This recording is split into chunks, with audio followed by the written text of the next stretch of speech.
Welcome back to episode number 4 with Uncle B and what Bobby calls me Top G. In the wide angle camera again to make sure we get those guns in shot. I'm taller than I am wide, and that's a good thing. So in this episode, we're going to have a lot of fun, and we're going to unpack some questions that you had that you posed to Bobby on his Instagram profile. So looking forward to unpacking those. But what's first up? So I've decided that we need to have a selfish reason to do these podcasts. And it's going to be borderline illegal what I'm going to say, but I'm going to say it anyway. We want you guys to be addicted to this sit downs that we have. How do we do that? We do that by providing so much value on these shows, whether it's 45 minutes or an hour or 30 minutes, so much value that you actually get anxious. When is the next one going to be coming out? Which is probably going to be bi-weekly for now until further notice. But we want you to be fully addicted to the show. If we get enough views, we could do it daily. We can do it daily. You just need to share the show. So there's a cool podcast I follow. It's an American guy, and he says he doesn't charge the people to watch his content, his business content, it's strategy all the time. He says, don't be a hoe. Share the show. So he won't charge you money, but you must share the show. So we're stealing that, or I'm stealing it. Don't be a hoe. I want to congratulate Mac Masterclass for reaching 1 million views. Well done. Jeez, well my friend. Freaking done. Thank you so much. But that... Oh, not 1 million views, 1 million subscribers. 1 million subs, yeah. That we actually... 1 million views was on one video. We actually got the link today because it takes a couple of days for the golden plug. So we're going to just fill it out and make sure it comes to the correct address. But huge team effort. This studio has seen countless hours of very, very hard work by many individuals to achieve that. So let's get into it. Let's get you addicted. Hopefully we are very good drug dealers today, and we deal in value, over-delivering value. I'm going to start with a question that's been very challenging for me. So this is a question that I'm going to pose to you, sir. And it is about managing people for success. But I want to pose it, I want to frame it in a way that it hits close to center for everybody. So framing it in a way that I am a lower earner or starting off. So either I haven't yet developed skills to grow my income, no matter what age that is, or I just entered into the workspace. How do you manage me for success? And what if I'm already a type of a senior person and perhaps leading a couple of team members underneath me or next to me? How do you manage that person for success? Because we tend to make a mistake and want to beat everybody. So more stick, less carrot. But in the context of a balance, how do you achieve that? And how have you done it so well in your career? So I think, first of all, I like to frame things in terms of structure. So I like to put structure to things. Okay. So I see this in a in a three-dimensional way. So if you imagine 1 dimension, 2 dimensions, 3 dimensions. Okay. Okay. The first dimension is skill. So start off your career, you've got very little skill. Yeah. Very high skill. You've got low income, high income. Okay. And then the third dimension is commoditized job and non-commoditized job. Okay. So and you can be anywhere in that 3-dimensional space at any time as an employee. Agree. Okay. You can be low skill, high skill, low income, high income, a commoditized, non-commoditized job, okay, or requirement. And all that is driven by economic conditions. So for instance, a software engineer today is a non-commoditized job. It's a non-commoditized skill. It's very sought after. Yeah. So therefore what happens is you get paid a lot for very little skill. Yes, agree. Okay, got you. Okay, so you could enter the market with not so much skill and you get paid disproportionately more. I understand. Okay, And the different people in that different environment have to be managed differently. Yes. A commoditized skill is perhaps, and I don't want to be disrespectful to the people, the baristas that make coffee, Yeah. but it's a commoditized skill. Yeah. There's lots of those skills around. So therefore, when you enter as a barista, you get paid the lowest of low. Okay. Okay, it's just supply and demand. It's Okay. lots of supply, lots of demand, but there's an oversupply versus demand for, let's say, a barista Yeah. or for somebody that can make coffee. And depending on where you are in that three-dimensional world, as a leader, you have to manage those people differently and incentivize them differently. Yes. And for me, there's two approaches. There's the stick and there's the carrot. It's very, very simple, Yeah. actually. There's either you manage them by KPIs and performance, which is the stick bit. If you don't do X, Y, Z, you get penalized. Okay, HR systems, all that stuff. Then there's the carrot. Now, for me, the carrot is where the person's job doesn't have a predictable outcome. So no predictable outcome means they are left to use a creative part of a certain process, and there's little SOP. Yes, like a barista, for instance. It's a very clearly defined process there. Lots of SOPs. First, then, Yes. boom. Boom, boom, boom, boom, boom. And you make coffee, and then the coffee comes out and it's in the cup. Yes. Okay. Different companies can make coffee in different ways, but it's still a process. You know the inputs and you know the outputs, and you can measure them. Okay. Those sorts of skills are not best managed by incentives. That's a stick.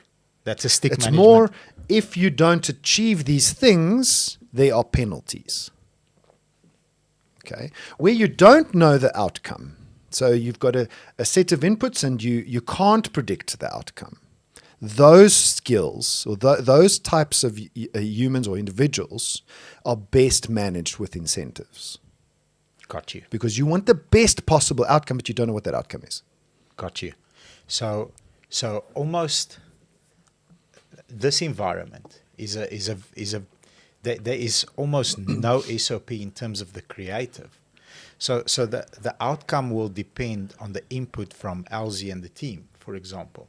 The input meaning there isn't a 3 seconds, then a cut, then 5 seconds, then a cut, then 12 seconds, then a cut, where if she goes and thinks about, we're sitting in front of 3 cameras at the moment, 2 mics, 3 cameras, she can always cut to a wide angle, only showing me, only showing you. So the more time she spends on it and the better it ends up looking, the more views we get, the more we get our message across.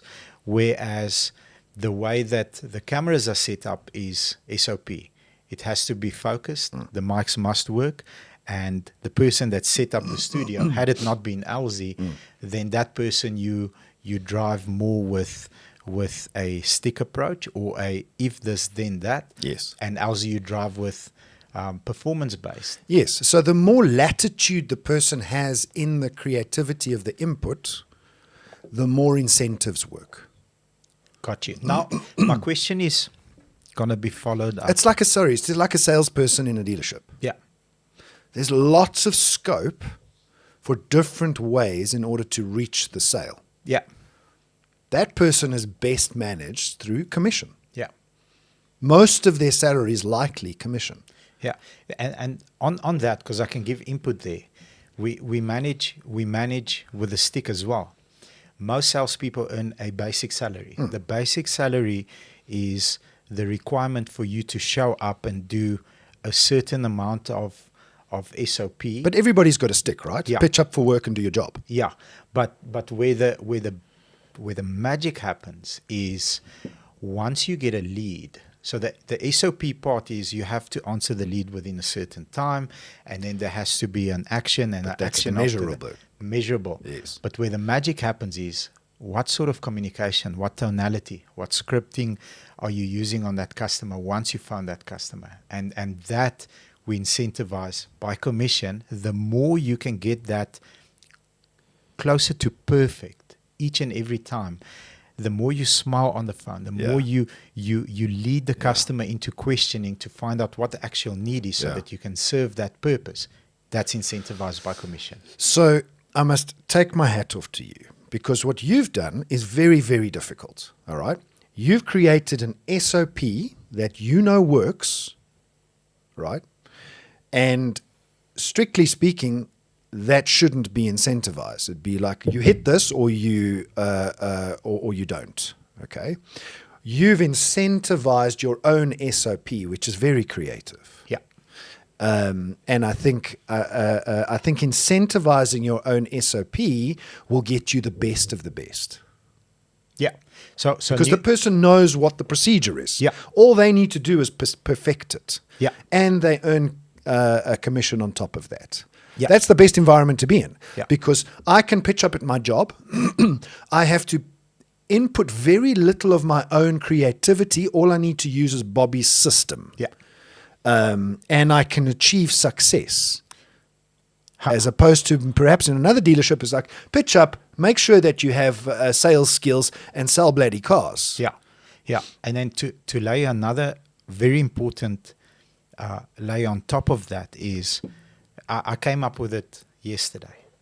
So every single morning, I spend between 30 and 45 minutes training on a weakness. So training on a weakness will be, I need to speak to my wife. It's an objection that pops up the whole time.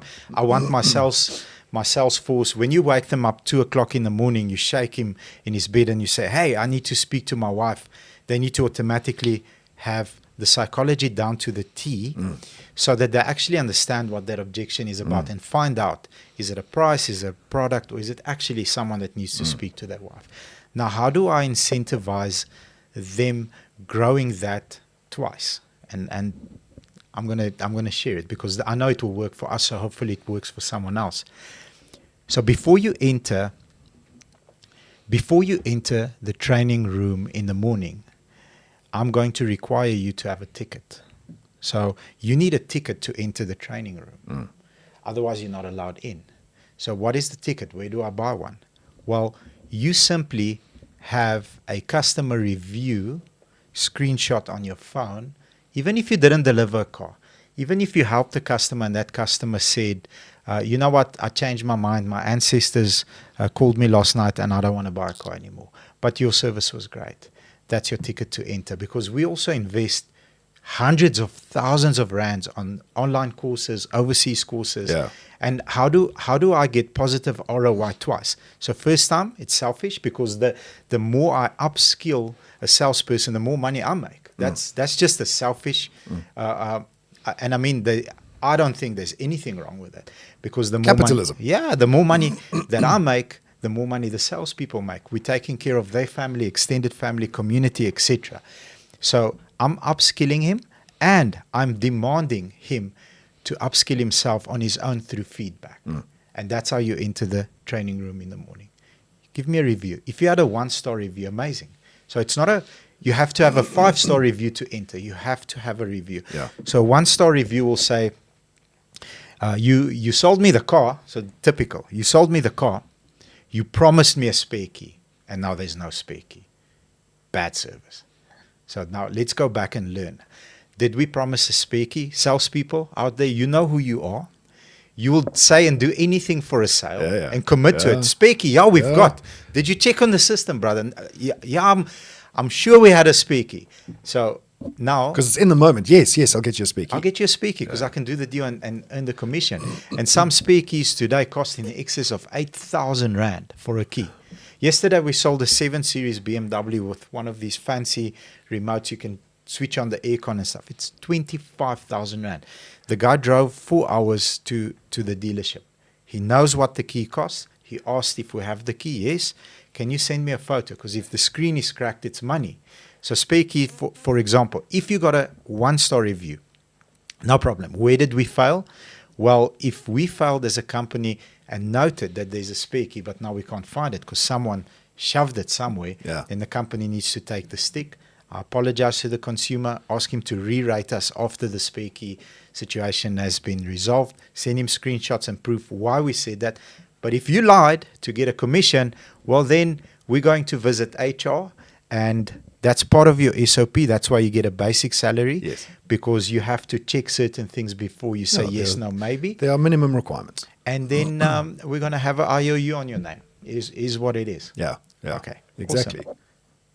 Now, how do you take the entry-level person with a low income, low skill set and manage that person for success? Because obviously low skill set means high skill set for me. So low skills requirement job, Yeah, or low skill set in the individual, or both? both. Okay, so a person that needs to make coffee and he's green. For me, a low skill set person is someone that doesn't understand sequencing.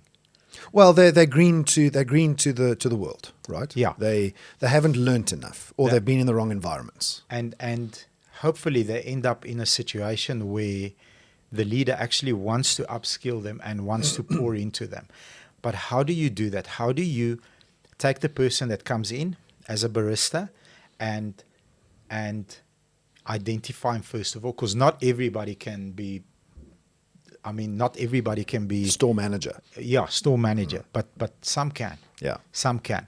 How do you look for? So this is a skill set that potentially the people watching have, but aren't seen, or they don't have. That's why they're not seen. How do you identify that person and say, this person says the right things, does the right things, so I will be able to pour more into him and get him to upskill as well as increase income? How do you do So that? I think there's three things. Let's use a cleaner as an example. Let's use a cleaner. Let's use a Perfect cleaner. example. Perfect example. Low Cleaner, skill, low income. Low skill, low income, right? Person enters your business, is a cleaner, he has an SOP, or she has an SOP. Yeah. Okay. They have to clean a particular area to a certain standard using a process. Yes. Okay, SOP. The first thing is the base level is twofold. One is time. Okay, the youngsters of today entering businesses want instant gratification, right?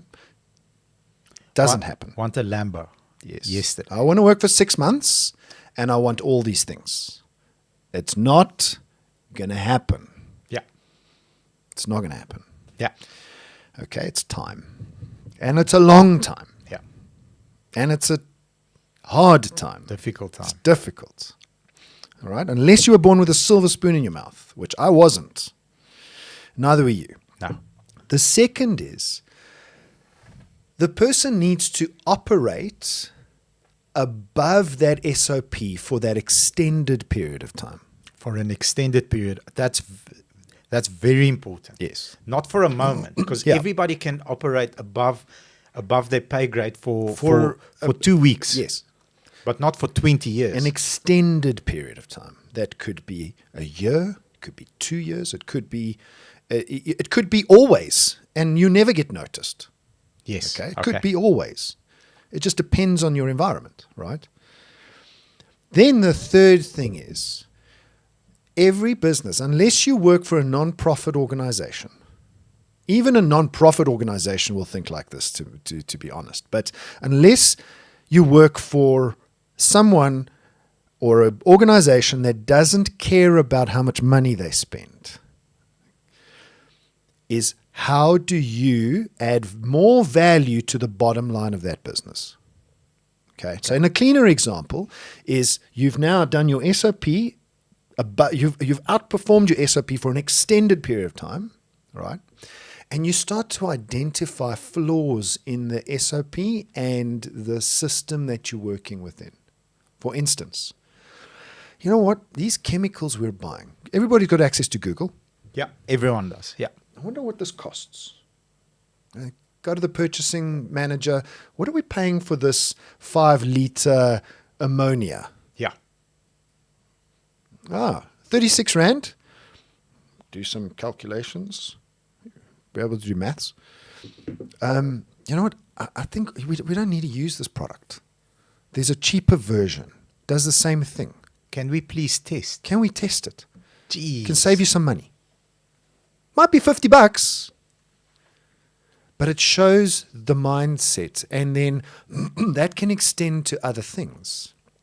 Like, no, this mop is really low quality. We're buying 5 of them in a month. I think we should buy a better quality mop. Will ultimately cost us less because over an annual period, we're buying 60 mops. We might be able to get away with buying 10. Got you. So bringing that type of information, financial information, to the person that you're directly reporting to. Exactly. Now, most people, when they work for a company, they have an employee mindset, right? Mm-hmm.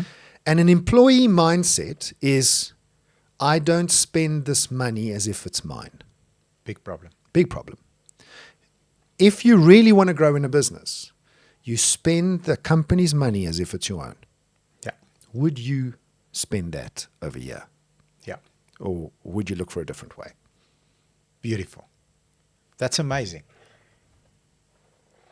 What if, by the way, like the last 5 minutes, watch it again. It doesn't matter at what level you are.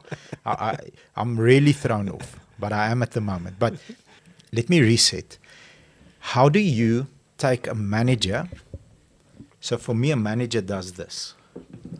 Els, on me, please. Not the big guns, just the smaller guns. So a manager does this. Looking down, managing the process.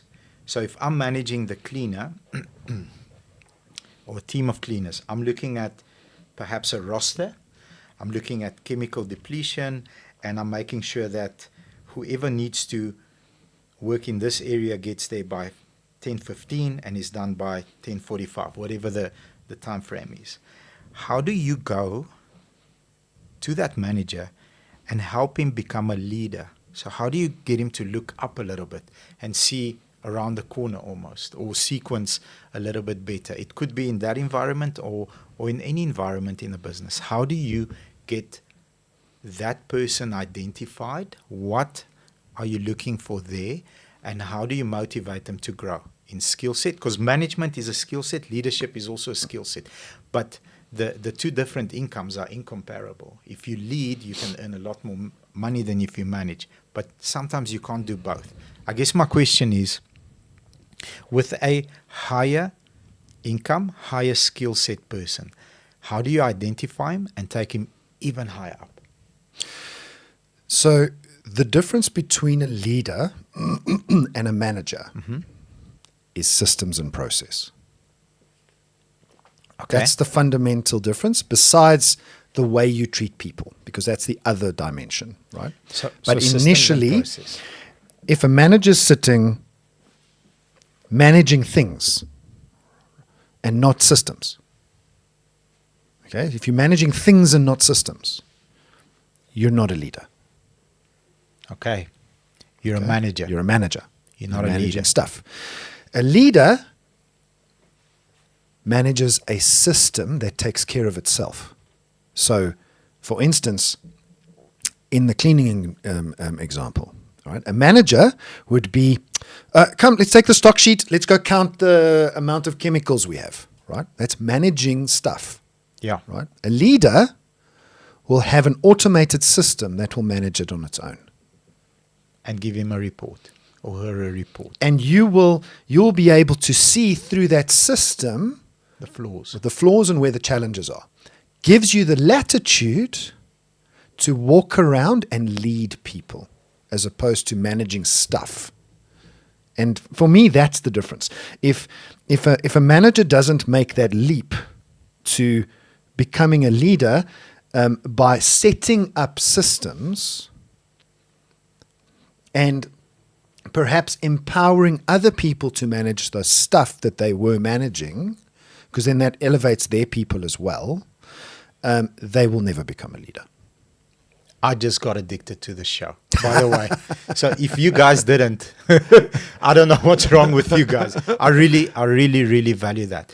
If you are managing stuff and not systems, and create an environment where the system takes care of the stuff, and you walk around and you uplift and motivate and find out the whys of each and every person, then you're a manager, you're not a leader, and eventually you hit a plateau and you won't grow. Yes. So managers typically don't progress to leaders because of one fear. Tell us, please. If I don't maintain control, I will lose my job. If I don't maintain control, I will lose my job. It's a control problem. So they're scared of letting go managing the stuff because they think so typically like a white collar worker that works behind a desk, Yeah. you will find that they hoard information. Okay.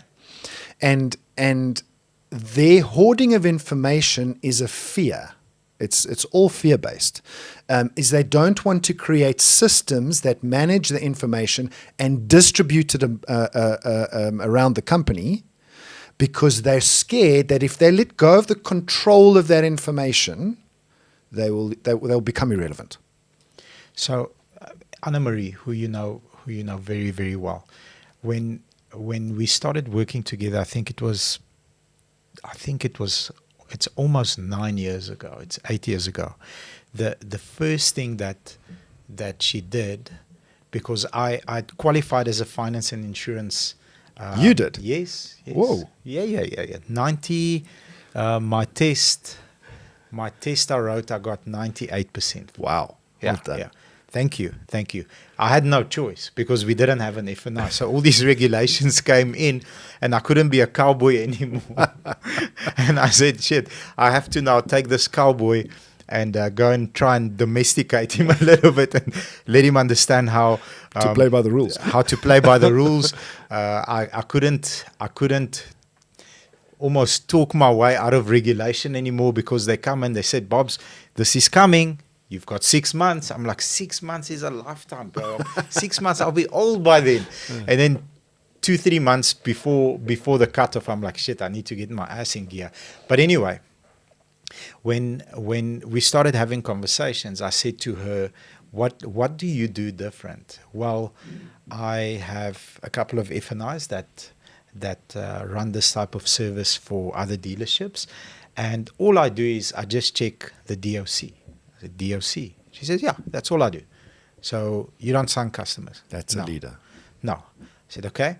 You don't speak to customers. I do sometimes if there's an issue or sometimes there's an inconsistency. So what do? I manage the DOC with the team. I'm like, you don't sign customers. What's a DOC? DOC is the I don't know what the acronym stands for, but it's the system with all the approved, declined, validated, failed validation. Okay. It's a live sheet. Okay. It's a big Excel live sheet Okay. that she's created. It's a system. It's a system. So I said, okay, so your income is here and you don't do much. But that's a leader. Then I'm like, shit, I need you to come start right now. And she did, and she created F&I of the year back-to-back from her. Essentially, it was a PA and or her assistant. His name is Charles Lane. And I said to him, he needs to win F&I of the year 3 times before I change his name on my phone, because it still says Anna-Marie Assistant. So 3 times validates that he's such a champion. I will change his name to an agreed name that me and him have. But on your point, she just manages the DOC. She identifies a problem, lets the person know what the problem is, and then just double checks that the problem is fixed. However, the license to do that is you must know everything there is to know about the stuff. Yes. Okay. You can't come here as a 22-year-old And be a leader. Because you know shit about the stuff. And on your point, she's been an F&I for 20 years. Exactly. So there's virtually very little there's very little that can come into the business that's a first time. For example, we had a first time with a bank last week. I'll protect their reputation and I won't say who they are, but it was a first time for me and Anna Marie. I've been doing this my entire life. And we had to sit with red face and egg on our head. And I made the call. I said to her, listen, I lead, I make the call, I take the rap, and I get beaten. Customer comes in, gets approved, gets validated. Validated means everything is checked out. We've made sure that you are who you say you are. We've matched your identity document to Home Affairs. We've recorded your number. Everything matches. It is you, and we can prove income. Yeah. So your payslip has been matched to your bank statement, and we found your work, and we've gotten telephone confirmation, which is recorded by the bank, as well as an email. Validated. Yeah. I found the customer. Mr. Customer, what's up? I told you, I'm Uncle B. I got your back for life, brother. You have been pre-approved and validated. Just sleep early tonight, because tomorrow we party like there's no tomorrow. The guy's excited. I've got the Hennessy bottle there. We're going to have a jaw. Next morning, declined. Yo. After validations. Why? So it's the first time I phoned her. I said, Anna Marie, I can't handle this shit. I've given my name to this customer. He's expecting his car. And now I have to phone him and tell him that he's declined. The salesperson is hysterical. The manager is fluking me. So it's a newer bank. And they just decided, sorry, ITC updated overnight. We are going to go with the new information that we have from ITC and not honor our approval. Nothing we can do. In this particular situation, we had the luck of doing an application on his wife's name, who got approved, validated, and we signed. So he still got his car, but that was a first. And I haven't had a first with Anna Marie in probably 4 years, because everything else she knows. Well, that's a leader, because she's sitting in a role where she is not scared to distribute information. And then manage to a very high standard on the Yes, information that exactly. she's given. Yes. So there's still KPIs. There's still Charles, poor guy. He gets daily beatings from her, which beatings in a good way. I've done this, but there's still room for improvement. Yeah. There's still Yeah. room for growth. There's still room for more. Yeah. That's a message that she pushes. I like it. Thank you. That was very, very powerful. Thank you. If you guys aren't addicted yet, then man, we're selling you the wrong drugs. Then you're into something stronger. Yeah. Whatever you're into is illegal, because this stuff is just posted normally on YouTube. I really like this one. So it comes from the real Ferdinand Alistair. That's what your handle is on Instagram. What key questions should I be asking myself to achieve self-mastery? So to bring a little bit of context, we were chatting about certain KPIs and certain targets that we set ourselves and that we push for to achieve. What are you asking yourself at this stage of your career when you've dominated everything in your space, but yet you continue improving? How is that conversation going in your mind? It's always my fault. It's always my fault. It's always my fault. If you're doing well, it's your fault. If you're doing poorly, it's your fault. Yes. It's always my fault. What have I done to cause that situation, or to help cause that situation? Yes, there's some things in life that are uncontrollable. Can't change a traffic light. Yeah, can't. That's just, some things are uncontrollable. But 90% of what happens to us in life is about our reaction. Our reaction. Yes. To the 10% that we can't control. More drugs. So if you approach a red traffic light, right, you got to react to that traffic light. That decision of what happens to you if you make the wrong or choose the wrong reaction could be life-threatening. Agree. So 10% of the world is uncontrollable. But the 90% of your life is controllable based on your reaction to the 10%. The principle is not mine. The principle is Stephen Covey's. Okay. So if you want to go and Google what I'm talking about, it's called the 90-10 principle. 10% is uncontrollable. 90% is your reaction to that.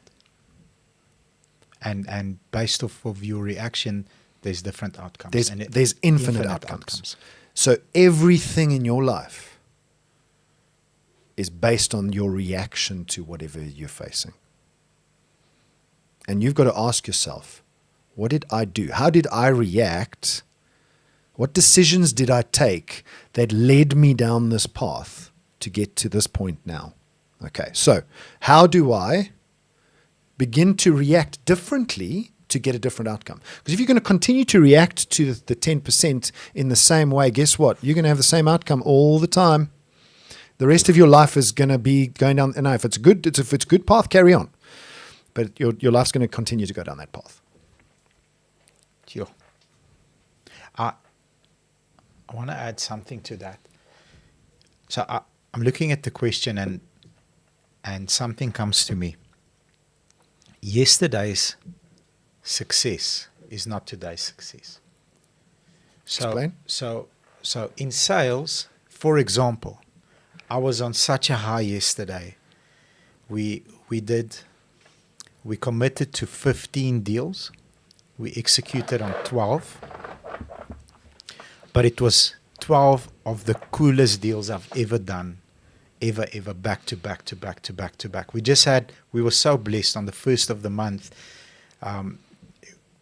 God sent us all these amazing customers with individual stories. We had nice trade-ins. Normally I have to deal with some hojos that people trade in, and then I have to offset them, and it's always a battle. We had nice trade-ins. We had smooth sailing. There was no approved decline situations. But this morning I woke up and I said at 4 a.m., yesterday was such a kick-ass day. It's got nothing to do with today because we're starting on zero. So how do I generate, and it's on what you're saying, going down a path which will either be good, bad, or ugly, how do I generate enough momentum to make this day even better than yesterday? What actions do I need to take? What did I learn yesterday? How can I pivot and adjust to be able to deploy today so that we can grow on the success that we created for the first of the month? Pragmatic stoicism. The ability to bear pain, as Uncle Hannes always says. So on your good days, temper the excitement. Temper it means dial it down. Dial it down. Okay. Because if you don't temper the excitement, I'm not saying don't celebrate it, right? But temper the emotion. Because the more you feel that excitement, the further you are away from the low. Ooh, I like that. Okay. And us as human beings experience differentials. We don't experience the moment. We experience something in relation to something else. So you will experience today in relation to yesterday. Okay. And if today is just a slight low, but yesterday was a flipping epic high, you'll feel like today is a disaster. That's so good. Oh, another hit. That's so freaking good. So I'd say pragmatic stoicism. Temper the highs so that you can deal with the lows. Because then the fluctuation is not so great. You'll have a constant heartbeat. I'm not saying don't celebrate. Yeah. Celebrate. But temper it. Beautiful. Just something that I'm going through right now. Our best guy. Best guy in terms of sales. Eddie. Everyone knows who he is. He comes to work with Louis Vuitton shoes and an M4. He's an absolute G. Walks in, just gives everyone shit, and then as soon as he sees someone is struggling, he'll call him. Say, come sit here. Yeah. What are you struggling with? This customer, this situation, I don't know what to do. Well, have you tried this? And then the guy fist bumps and runs off. So he's going through stuff like we all do, personal, emotional stuff. So that immediately, I think high performers are very emotional, and they've got high highs, like in our industry, what I've seen from my own experience. Very, very good concept of dialing it down, and I'm gonna first study it in my mind and hopefully teach it to the rest of the company. But he's either here or here. And the conversation I had with him is, as much as this is not real, because you can't maintain it. You can't be. It's not real, and it's not real because of the 10%. We can't control rates. We can't control, for example, the weather. We can't control the red light or the yellow light or the green light. Somebody that makes a decision to skip, but we can control the reaction. So even though 35 cars a month and that type of income is not real, when you have a poor month, when you have your worst month in the year, that's also not real. Exactly. So I've battled with him through this process for the last 2 weeks, where only now do I see, because he's felt the pain for such a long time, he's sort of letting go of the pain and he's normalizing it again. And even Anna-Marie said to me yesterday, what did you do to him? I said, what do you mean? Well, he gave me X amount of apps today. He hasn't given me this much apps in a long time. What did you do to him? I said, well, I've done nothing to him. Hopefully we've processed the issue, but that's a skill set that he needs to learn, and I need to learn as well, to be able to dial it down. Because if you're having a low, you can also dial down the low feeling and not feel so low. Man, we are definitely addicting these people to drugs. Do we have time? How are we for time? We are good for time. Do we have can time go for another one more? 15 minutes. Yeah. Okay, let's do one more. Can we go sales? We can do anything we want. So, Mornay.official. Official Mornay. It looks like a youngster, very young guy. How do you deal with a client asking for discount? And when a client asks for more after you already gave him discount. So as I have battled many times with your team. I've battled with this in Auto Trader as well. Because when years back, when I was still green in this role, the dealer customer base discount was the middle name. It was an Auto Trader person walked into a dealership and the first discussion was price. Not value, product. What can we help you with? Doesn't happen anymore. Doesn't happen anymore. No. Okay. How do we answer this young man? Why does it not happen anymore? So I think the first thing, so you're either one of two companies, right? Okay, or you either sell one of two services or product, and you can't be both. It's impossible to be both. So Mr. Mornay official, yeah. Okay, you can't do both, right? So you're either a low-cost product or service, or you're a high-value product or service. But you can't be both. Good. Okay. So you've got to decide which one you are. If you're a low-cost product or service, so the definition of that is not cheap. No, low cost is not cheap. Yes. Low cost is, I want to be the cheapest price amongst all other products. Okay. I want to be the lowest cost to the customer. That's why I use the word cost and not price. Okay. I want to be the lowest cost to the customer. Doesn't mean your product's crap. So if I want to be the lowest cost to the customer, in that world, price discounting doesn't even come into the picture because you've made a strategic decision to be the lowest cost. So the discussion can't be opened. You are already Yes. the lowest. Not comparing to everyone else. Yes. Got you. So discount discussions, discount is where the customer doesn't know where you're positioned, right? So if you're positioned here in low cost, The customer doesn't know where you're positioned. and that's your fault. and that's your fault, yes. Okay. Got you. So if you're low cost, the customer needs to know that you're positioned as the lowest cost, and then they won't even have the price discount discussion with you because they'll be able to see, and you've told them we are the lowest cost. Got you. Okay, and they'll be able to evidence that. There's no point in having a price discussion when you're paying the lowest price, right? In a high value product or service, right? So the iPhone is an example. Yes. Okay. Again, if you are delivering value and you are articulating that to the customer, price discounting won't come into the discussion because you've identified to the customer what you are. I'm high value. This is a premium product. It's not for everyone. It's not for everyone. And if you want to pay less, go to the low cost guys. Yeah. Yeah. So I think, Mr. Mornay official, that the reason you're getting these questions is because I don't want to disrespect the product you're selling because I don't know what it is, but chances are your customer doesn't know where you're positioned. Beautiful. So if the value exceeds the price, the customer buys. Yes. If the value does not exceed the price, the customer needs to squeeze the price down to the point where the value exceeds the price at whatever point that is, and then they justify, okay, this is worth this much. But the problem is, and many salespeople and companies leave that decision up to the customer. Yes. Because they don't articulate what they stand for.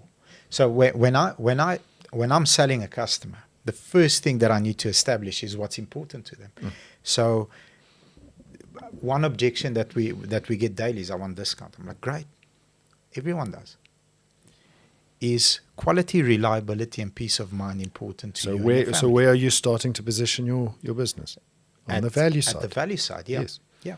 Just to make sure, because once I explain to them how we get to quality, reliability, and peace of mind through our processes, which they might have missed because maybe the couple of messages and videos and stuff that we've sent them, they didn't open yet because everyone's busy. But once they establish that this is how we provide value through quality, reliability, and peace of mind, and the systems and the processes to back that up, I ask them, is quality, reliability, and peace of mind important to you and your family, or is it only price? Just to make sure where in the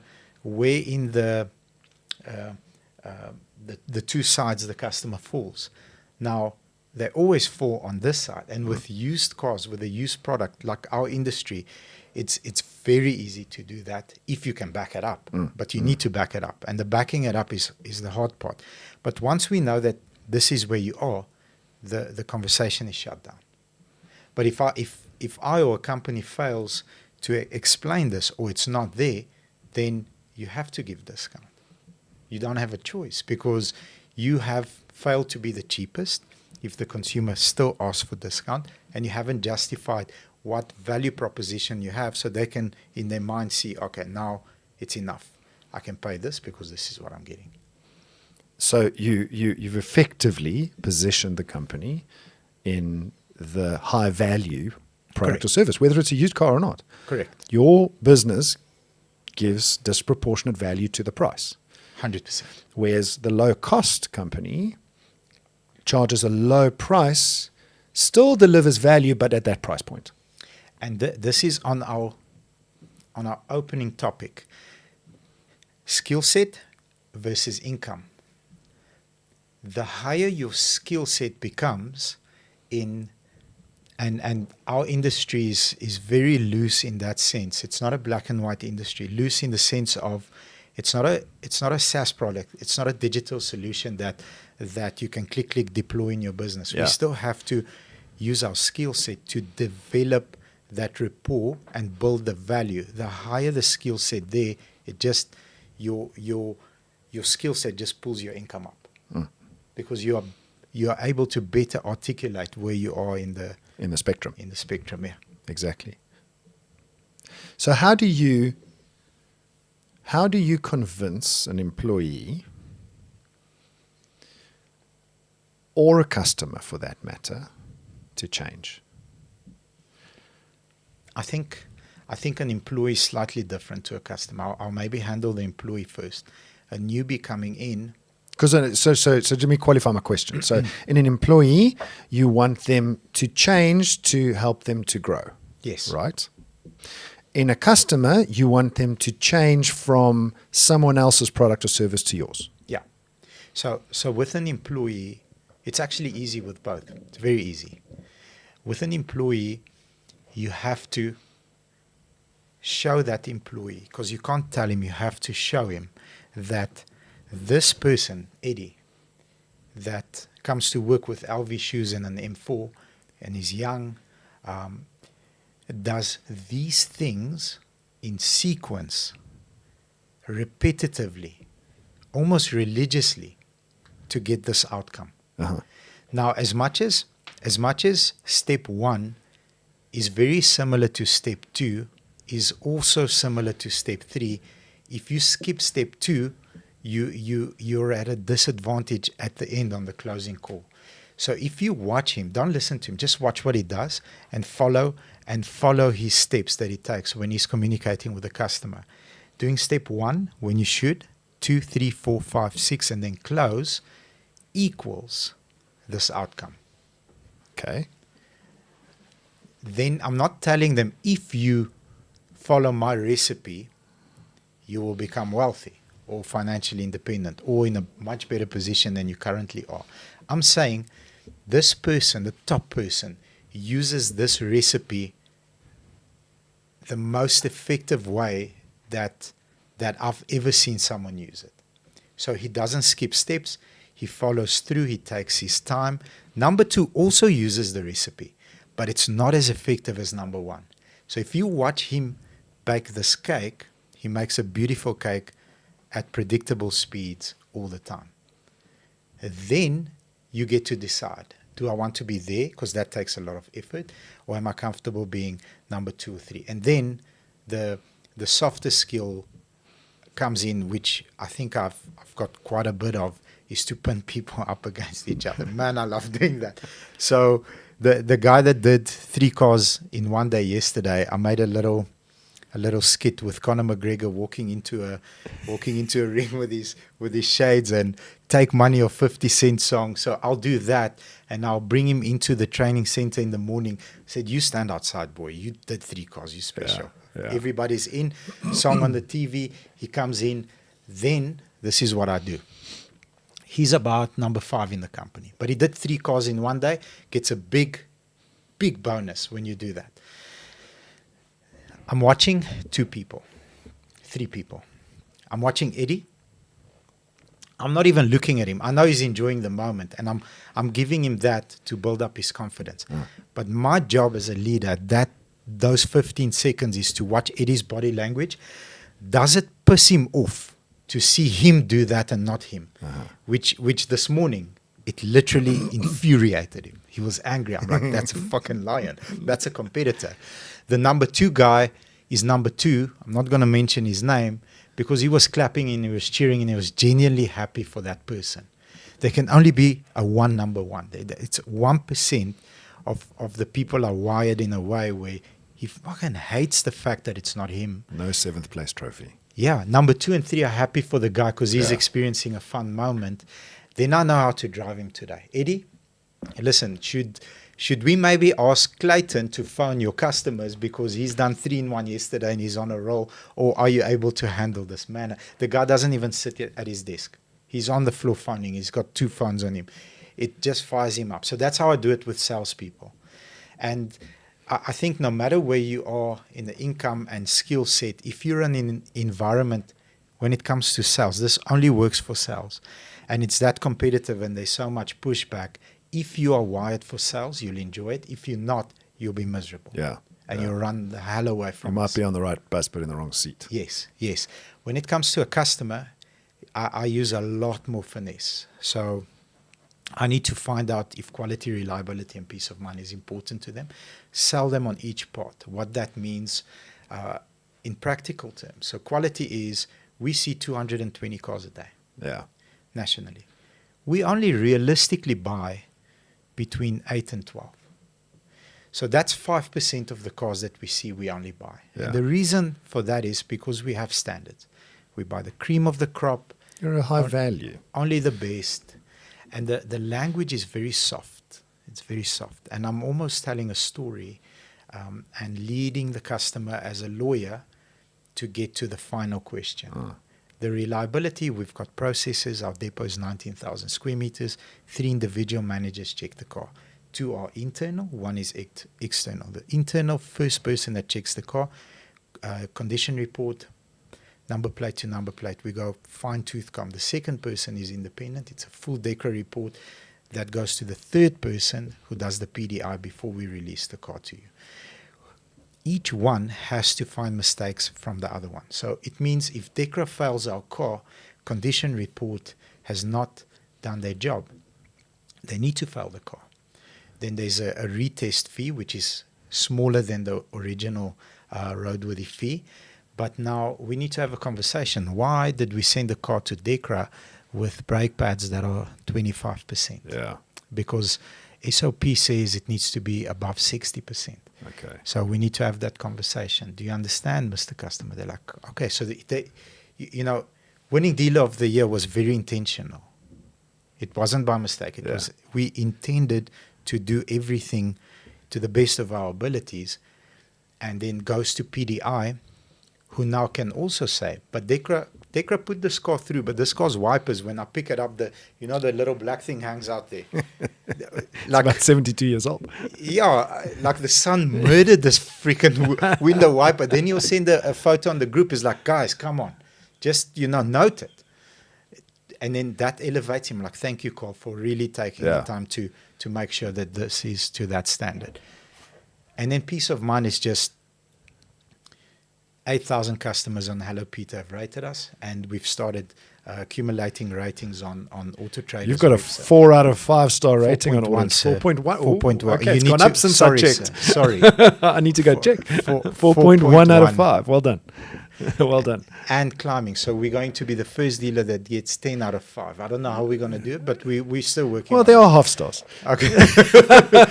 So peace of mind is 8,000 people speak about our company this way. We do have 1 stars. We do sometimes fail.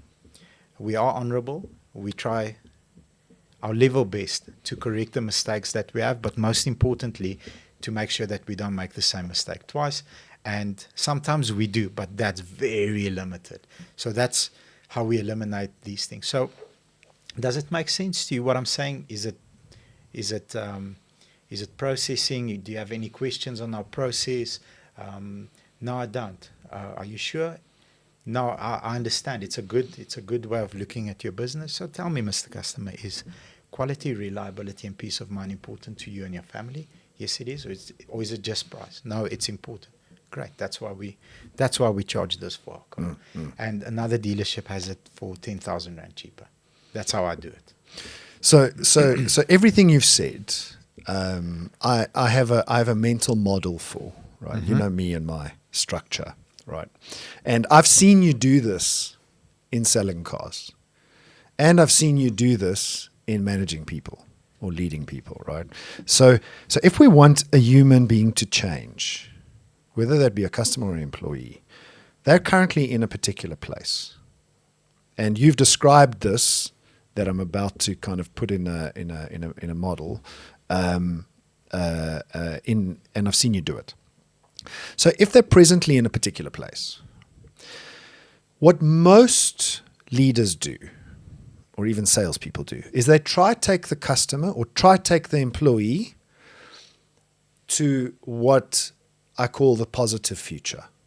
They try to paint all the nice. Sell the dream. They sell the dream. Ooh, I can see where this is going. That doesn't fucking work. I can see where this is going. Doesn't work, right? If you're gonna, so you're a weak leader.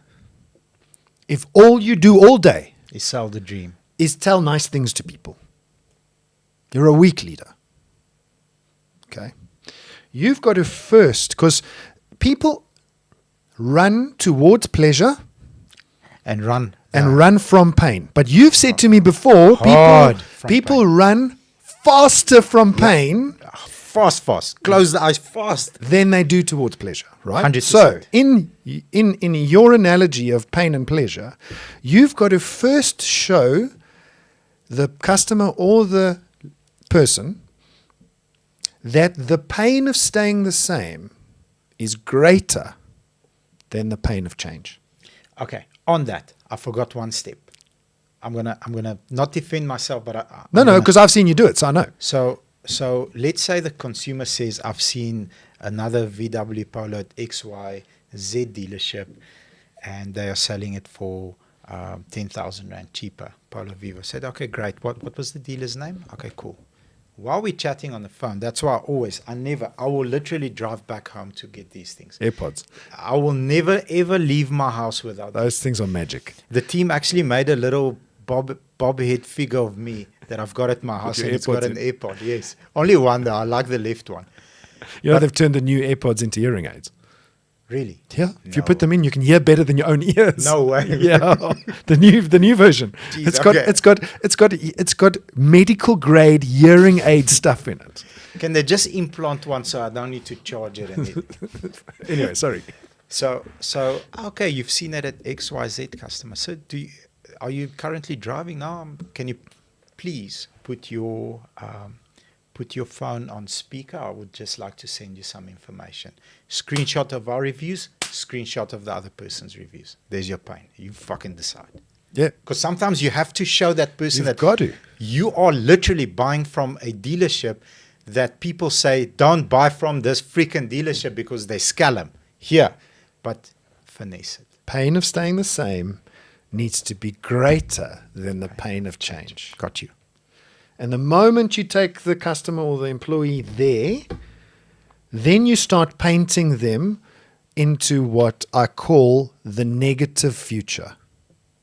Okay, so now I've stuck the pen in the wound and I've started to twist it. Now I'm going to wiggle it, and I'm going to show you that your current trajectory is going to lead you to the disaster. Mm-hmm.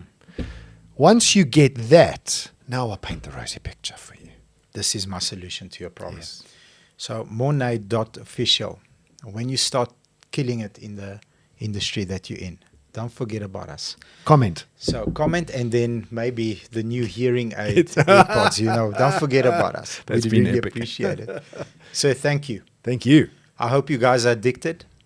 I know you guys are addicted. I know I am. And see you in 2 weeks. We've got a special thing coming in a couple of weeks' time. Yes. We're not going to say anything right Yeah, now. but very special. Very special. Just get excited. Yes. More drugs coming your way. Exactly. The good ones. Take care, guys. Bye-bye.